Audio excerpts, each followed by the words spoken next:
Hello, welcome to my channel Shri Ammakuchi. ఇది tip. నేను ఇది వర్కౌట్ అవుతుందా లేదా అని చెప్పేసి ట్రై చేస్తున్నాను.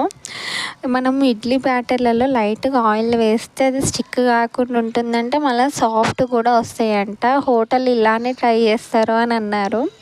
కానీ ఇక్కడ నేను చేస్తుంది దోశ పిండిలో ట్రై చేస్తున్నాను. సోడా వేయకుండా సరిపోతుంది, స్టిక్ అవ్వదు అని అన్నారు అన్నట్టు. ఒక్కొక్కసారి నాకు ఇలా సోడా వేసినా కూడా స్టిక్ అవుతూ ఉంటుంది. నాకు చాలా అలా ఉండేసరికి తిననన్న బుద్ధి కాదు. ఇది వర్కౌట్ అవుతుందా లేదా అని ట్రై చేస్తున్నాను.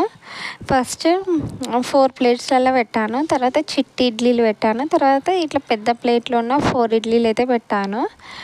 సేమ్ మనము ఎలా చేసుకుంటామో అలానే చేసుకోవాలి. కానీ నేను ఇక్కడ దోశ బ్యాటర్లో వచ్చేసి జొన్నలు, గోధుమలు, రాగులు, మినపప్పు, బియ్యం వేసుకొని చేసుకున్నాను అన్నట్టు.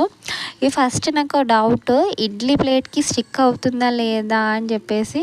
అలా స్టిక్ కాకుంటేనే నాకు తినాలనిపిస్తుంది. సేమ్ అలానే స్టీమ్ చేసి ఉడికించినాక నాకైతే తొందరగా ఇడ్లీస్ అనేది రిమూవ్ అయ్యాయి. చూడండి, చాలా సాఫ్ట్గా వచ్చాయి. ఒకవేళ ఈ వీడియో నచ్చితే లైక్ చేయండి. మీరు కూడా ఇలాంటి టిప్ కూడా ట్రై చేయండి. ప్లేట్స్కి కూడా మనము ఆయిల్ పెట్టుకోవాలి లైట్గా.